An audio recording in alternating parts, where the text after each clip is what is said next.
नमस्कार दोस्तों, आप सभी का स्वागत है एनएस मैनेजमेंट एकेडमी में। दोस्तों, आज के वीडियो में हम लोग बात करने जा रहे हैं फार्मास्यूटिकल इंटरनेशनल बिजनेस डेवलपमेंट के बारे में। ये कैसे होता है? We are going to talk about the complete cycle. तो चलिए जानते हैं एक फार्मास्यूटिकल बिजनेस या एक एक्सपोर्ट बिजनेस, फार्मास्यूटिकल या मेडिसिन का एक्सपोर्ट बिजनेस कैसे शुरू किया जाता है। Pharmaceutical international business development cycle के बारे में आज हम बात करेंगे, लेकिन इसके पहले हम लोग जानकारी लेंगे कि what are the prerequisites to start pharmaceutical export और international business. Let's go ahead. दोस्तों, फार्मास्यूटिकल इंटरनेशनल बिजनेस या फार्मास्यूटिकल एक्सपोर्ट बिजनेस के लिए कुछ प्रीरिक्विजिट्स हैं जिसकी चर्चा हम अभी करेंगे। जैसे आपके पास एक लीगल बिजनेस एंटिटी होनी चाहिए, आइदर ये प्रोप्राइटरशिप, पार्टनरशिप, एलएलपी और प्राइवेट लिमिटेड कंपनी फॉर्म होनी चाहिए। Legal business entity means you should have a PAN card, GST number, shop and establishment, IC and drug licenses with you। जिस भी तरीके का सेटअप है आपका, लेकिन अगर आपके पास PAN card, GST number, shop and establishment, IC और ड्रग लाइसेंस अगर आपके पास है तो you are legally eligible to do pharmaceutical export business. Second जो प्री रिक्विजिट है वो है आपकी production capability.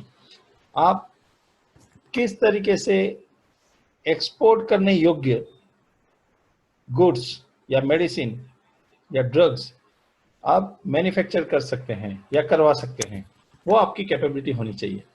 You should have minimum WHO GMP certified manufacturing unit with you, tied up with you either third party, loan licence और in various other forms. तीसरी चीज है you should have export product permission.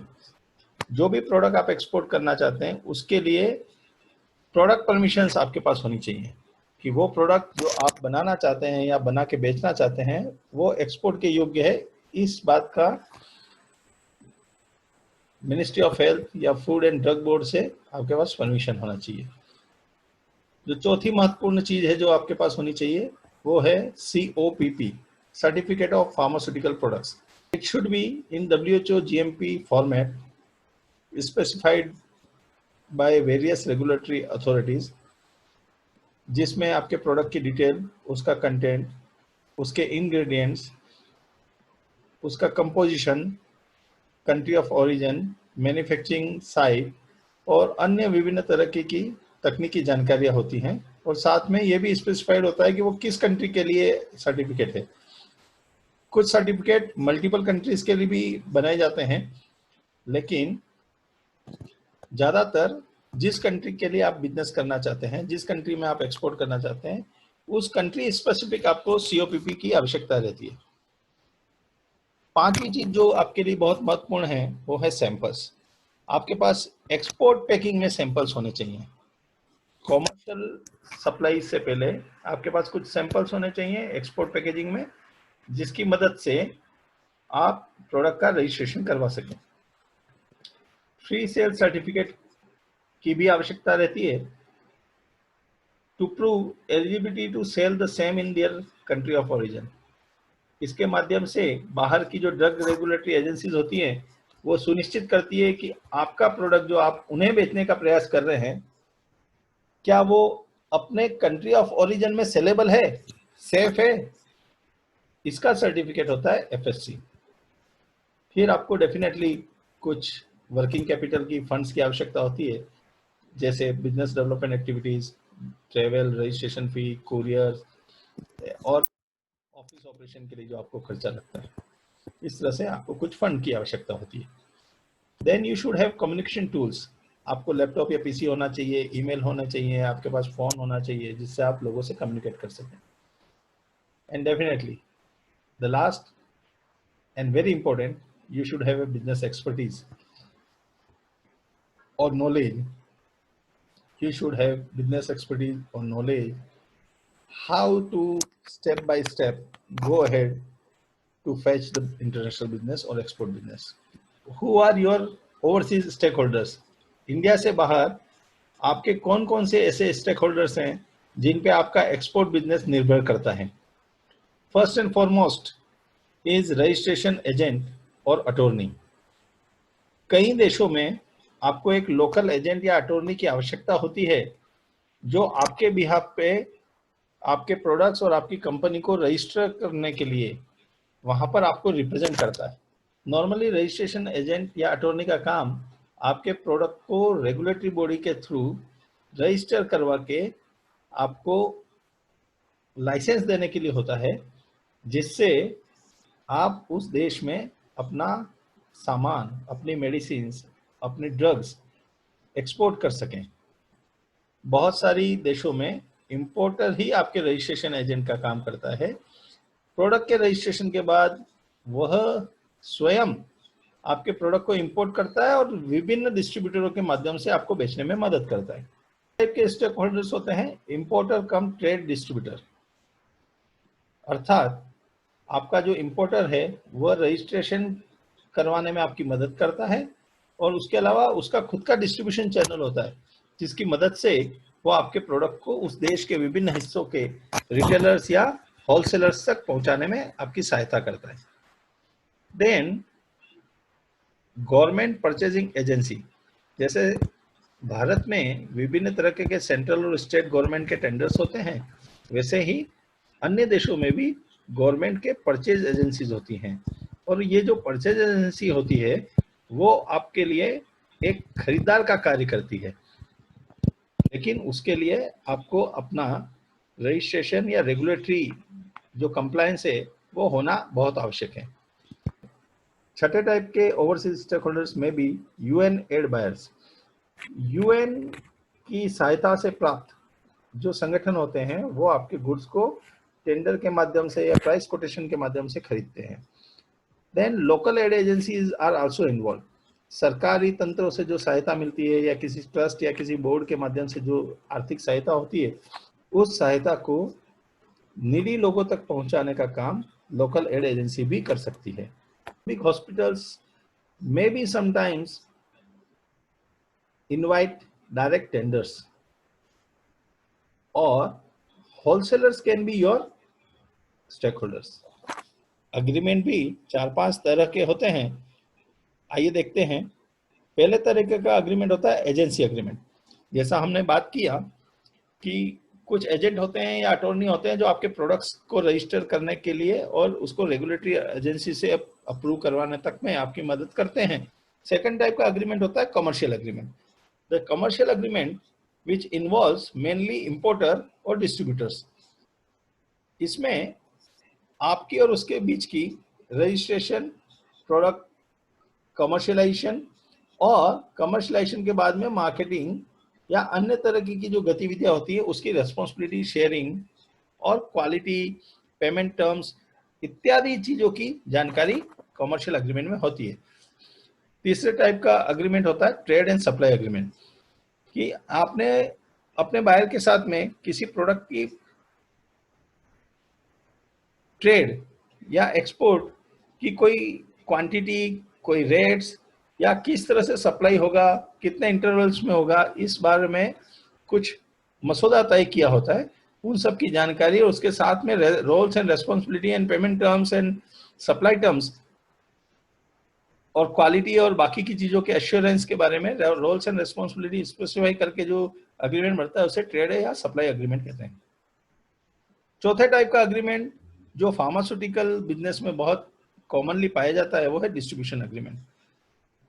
Distribution agreement में जैसा हमने पहले discuss किया, जो आपका ओवरसीज बायर है अगर वो आपके प्रोडक्ट रजिस्टर करके उनको इंपोर्ट करके उनको डिस्ट्रीब्यूशन करने की कैपेसिटी रखता है या मार्केट करने की कैपेसिटी रखता है, तो वो स्वयं ही ये सारे कार्य करता है।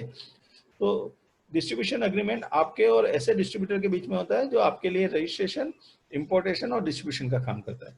और पांचवें टाइप का जो अग्रीमेंट होता है वो होता है डिस्ट्रीब्यूशन कम मार्केटिंग अग्रीमेंट। इस कंडीशन में जो आपका इंपोर्टर या डिस्ट्रीब्यूटर होता है वो डिस्ट्रीब्यूशन के साथ साथ में आपके मार्केटिंग की रेस्पॉन्सिबिलिटी भी रहता है। डिस्ट्रीब्यूटर आपके प्रोडक्ट्स को सेल्स और मार्केट करके लिक्विडेट करता है। ऐसा डिस्ट्रीब्यूटर आपका डिस्ट्रीब्यूशन कम मार्केटिंग एजेंट होता है। उसके साथ किया गया अग्रीमेंट डिस्ट्रीब्यूशन कम मार्केटिंग अग्रीमेंट कहलाता है। फार्मास्यूटिकल एक्सपोर्ट या इंटरनेशनल बिजनेस के लिए product and plant registration is a very much important step. तो आइए समझते हैं कि ये होता क्या है। पहली चीज होती है कि प्रोडक्ट या प्लांट रजिस्ट्रेशन से रिलेटेड उस कंट्री स्पेसिफिक कुछ गाइडलाइंस होती हैं जो वहाँ के FDA या फूड एंड ड्रग बोर्ड या मिनिस्ट्री ऑफ हेल्थ के द्वारा जारी होती है, उसके अनुसार हमें कंप्लाई करना होता है। तो गाइडलाइन अपनी जगह है, लेकिन प्रैक्टिकल नो हाउ ये होना चाहिए कि उन गाइडलाइन को इंटरप्रेट करके उसके अकॉर्डिंग अपने डॉक्यूमेंट्स या डोजियर प्रिपेयर करके वहाँ सबमिट करना, जिससे आपके प्रोडक्ट्स नियत समय में उस ड्रग बोर्ड या मिनिस्ट्री ऑफ हेल्थ के थ्रू अप्रूव हो जाए, इंपोर्टेशन के लिए अप्रूव हो जाए, जिससे आप यहाँ से एक्सपोर्ट कर सकें।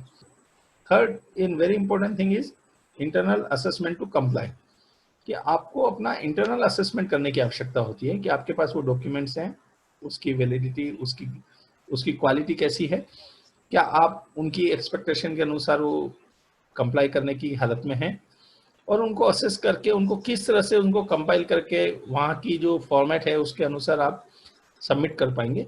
और नॉर्मली ये काम रेगुलेटरी जो एक्सपर्ट होते हैं वो करते हैं। Liaisoning with regulatory body, then you should have a good liaisoning with regulatory body so that आप जो भी चीज़ें, जो भी डॉक्यूमेंट, जो भी डोजियर, जो भी सैंपल सबमिट कर रहे हैं वो नियत समय में कंप्लायंस के आधार पर इवेल्युएट होके आपको उसके लिए इंपोर्टेशन की परमिशन मिल सके। And final step is compliance to take approval. Once the product and documents are been validated and evaluated by regulatory body, then they found it either complying with the regulations or non-complying. If it is complying, then they may give you approval to import in that country. तो इस तरह से 5 steps होते हैं, जिन steps में या 5 जो बिंदु होते हैं जिनके अंतर्गत आप प्रोडक्ट एवं प्लांट रजिस्ट्रेशन के बारे में समझ सकते हैं, और उसके लिए आप अपनी रेगुलेटरी की या रजिस्ट्रेशन की रचना कर सकते हैं। 4 तरीके के ऑथराइजेशन होते हैं। ब्रांड ऑथराइजेशन, आपने केवल ब्रांड नेम का ऑथराइजेशन दिया है कि ये ब्रांड नेम मैं इस डिस्ट्रीब्यूटर के थ्रू बेचूंगा, या फिर मॉलिक्यूल का ऑथराइजेशन कि उस मॉलिक्यूल का चाहे वो किसी भी ब्रांड में जाए उसका बिजनेस मैं इसी डिस्ट्रीब्यूटर के थ्रू करूंगा। तीसरा होता है एक पूरी प्रोडक्ट रेंज या एक पूरी थेरेप्यूटिक सेगमेंट का आप ऑथराइजेशन देते हो कि इस तरह का जो भी प्रोडक्ट मैं बनाऊंगा वो इसको दूंगा, इसी डिस्ट्रीब्यूटर के थ्रू बिजनेस करूंगा। और चौथा था पूरी कंपनी का ऑथराइजेशन कि मैं मेरी कंपनी से जो भी प्रोडक्ट बनाऊंगा या जो भी मेरा प्रोडक्ट बनेगा वो मैं पूरा ऑथराइजेशन उसको दूंगा। इसी तरह मार्केटिंग जो प्लान होते हैं, मार्केटिंग की जो प्लानिंग होती है वो भी 4 तरह की होती है। पहली ट्रेड सेल्स, दूसरी जेनेरिक सेल्स, तीसरी इंस्टीट्यूशनल सेल्स और चौथी ब्रांडेड जेनेरिक मार्केट।